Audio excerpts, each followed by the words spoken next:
Welcome back to Wise Up Biz Talk, where they find a business lesson in everything and help you wise up. Let's get started with your hostesses, Em and Kim. Anyway, continue with our discussions on structure.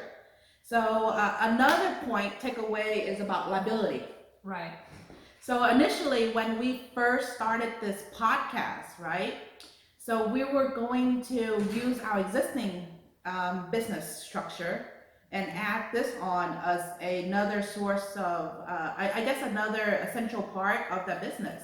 So after taking this class that we recently take on taxes and asset protection, we realized that we have to create another business entity for this podcast. Yes.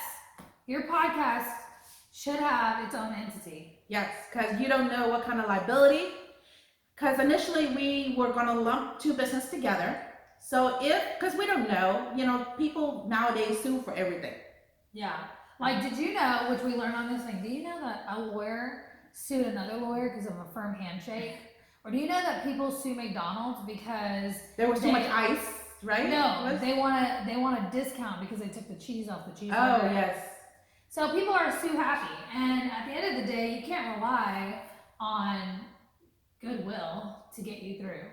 So whenever somebody sue you and the lawyer, before they take the case, what they'll do, they'll search you, to see how much asset you have. And if you're worth it or not. That's what it is. So that's how that's what determines you to get, or what, determine to get sued, or? Yeah, that determines if they take the case. Yeah, they take the case. Because a lot of times when they're doing a lawsuit, it's contingent based, right? Mm-hmm. Yes, so they need to know it's well worth it. So if you broke, they're not going to sue you.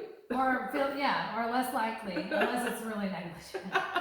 But at the end of the day, though, it's so important to be set up correctly. I mean, even for something so simple as a podcast, right? Like, we actually learned from another podcaster that he was sued by Tesla. He was sued by Grant Cardone. Yes. Oh no, we're gonna get in trouble. But he was sued, and he never even thought that he was gonna get sued because he's just sharing his opinion. So remember, in this country, you have freedom of speech. You will suffer the consequence of your freedom of speech, or you'll reap the reward. One of the two. So the best way to do is set up your structure, your business structure, good, and that's anonymity, or what have you said? Anonymous. See anonymity, I feel like being right now. So there's certain states. Don't make fun of us if you can say it. It's weird. How do you say that? Anonymity. Can't say it. Okay, we give up. Anyway, basically, you want to be anonymous. You can set up. So there's certain states that you can set up your LLC, and if you do it right, so if you can maybe hire a lawyer to become your registered agent, so whenever they look up your LLC, they would not see your name on the LLC too as well. See? And by the way, that's legal and lawful. That's not being shady practices. No. That is something that should be considered depending on the business you're in. Mm-hmm. We are not recommending you do anything. We're just recommending that you go and do seek the out research. Good counselor. Get a good, yes. Do the research. Find somebody good who can advise you based on your business and what you're doing. Mm-hmm. I think that's the most important part. But there's also other liabilities. It's not just being sued, but also because you can have internal liabilities, you can have external liabilities. So external liabilities are like people suing you for whatever the reason. Not enough cheese on their cheeseburger. I don't know. But no, isn't that an internal though? That's an internal liability. Yeah, because that's like part of the business. Okay. Yeah. So what's some of the example of external? We're gonna have to come back to that. Let's Google it real quick. But an internal liability is like your employees. I know so many businesses that don't have standard operating procedures. They don't have sexual harassment, employment contracts. Yeah, employment contracts, clauses. Certain training. Non-compete. That's my gosh, that's really important, especially in like an insurance. But so at the end of the day, you have to also look at your liabilities internally and figure out how to resolve those and protect yourself and your business. Because that, again, people can sue for anybody, for anything.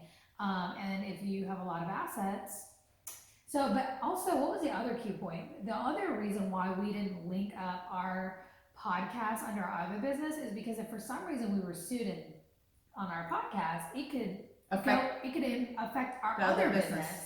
So having different entities, don't just have one huge umbrella of entities. Like you should have different things. You know, as you create your ecosystem, like if you sell stuff on Amazon, if you have a brick and mortar, if you have real estate, if you have investments, you should have different entities. Just set it up correctly. So like a hotel chain, do you know that the hotel chain does not own the real estate? What you talking about? So like, okay, so let's say Marriott or Hilton's, they don't own the real estate. So they have a separate entity. What are they, like management companies? Yeah, they manage the companies. They manage the hotel. So they manage the hotels, and then they pay the management fee, or no, they pay the rent to a separate business. So all this time, I thought that they own the real estate as well, but they don't. So it's somebody else separate. owns the real estate? Yeah, somebody else So it's owns like the an real estate. apartment complex, where an apartment complex owns the building, or somebody owns, an entity owns the building, and then they just hire these management companies to come and manage. So it's a way to reduce down I'm your. like shocked. That is like news to me. It's a way for them to reduce down their liability. So let's say that, well, we talk about internal and external, right? Mm-hmm.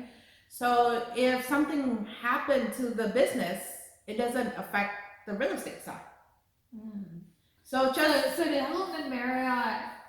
but I think that management, but do they also own real estate? I don't think they own. Entity, I don't think they own the real estate. I think that they just 100% lease you don't out the. I think they Or lease maybe- out. Do you think maybe they own some of it? Because I mean, real estate's I'm good. pretty sure. Yeah, I'm pretty sure because. that's another thing. We gotta go. Now we're gonna go research. 'Cause now I'm just curious. Or okay, so let's take another example. So let's say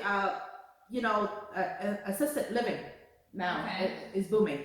So instead of having the same LLC or the same not LLC, because LLC you can set up a corporation as well too. Different entity. There's different entity that you can set up depending on how you want to take advantage, or there's different pro and con when we talk about taxes. Okay. So with a assisted living, there's a business side to it, and there's a real estate side to it. So instead of putting them under one entity, we're gonna have two separate entities. So can an owner own both entities? Yes, they can own both, but it's a separate entity.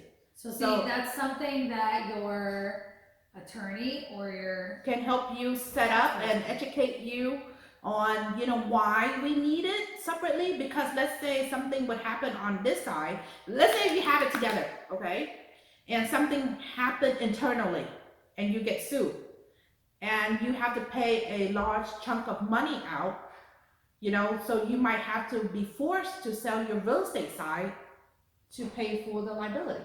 Oh, okay. So that basically, at the end of the day, you want to keep the two entities Separate. So if the business side and you get sued, then only whatever asset in that business side will get affected, not the real not estate the real side. estate side. See, the things you need to know, the things you need to know. Yeah, so it's very important that you find, like, going back to the last episode that we did, it's very important to align yourself with the correct professional. Right. And the thing is too is, I thought just by me hiring a professional was me doing my due diligence, but I realized after taking some of these classes that I'm not aligned with the right people, and that I have to get aligned quickly and make sure that I'm protected, and every business should be. And that's something that would be a great thing to do during this downtime with COVID, because I'm sure people are panicking and stuff, but you just go back and look at your documents, pull your documents if you even have any. You have any operating agreements in place? Yeah, like Do you understand? start looking and researching. Again, you cannot just rely on a professional. You have to have some kind of base knowledge and open to that. That's what makes successful business owners. How crazy is it that you have this amazing idea, this amazing business, you make loads of cash doing it, and then one person comes in and rips it all out from under you, and then you have to start all over again. If you need to set up your businesses correctly. We even learned about this in that real estate class too, right? There's a guy that has an entity for his flips. He has an entity for each real estate investment he owns. None of it is all under one umbrella, because if a flip goes wrong, he doesn't want his Other rental property. income properties impacted, and if one of his tenants sue him, he doesn't want his flipping business impacted, and then Or other rental property get affected as well. yeah, exactly. So in order for you to really protect the business that you have built or are building, you need to set it up, and it's never too late to set it up correctly. Correct. So just find the right person. Thank you for joining us today on Wise Up Biz Talk. If you enjoyed, please subscribe and leave a rating. Follow us on Facebook, Instagram, and YouTube at Wise Up Biz Talk. Please share our episodes on your business page with friends and family so they too can wise up. Always a business lesson in everything. See you on the next episode.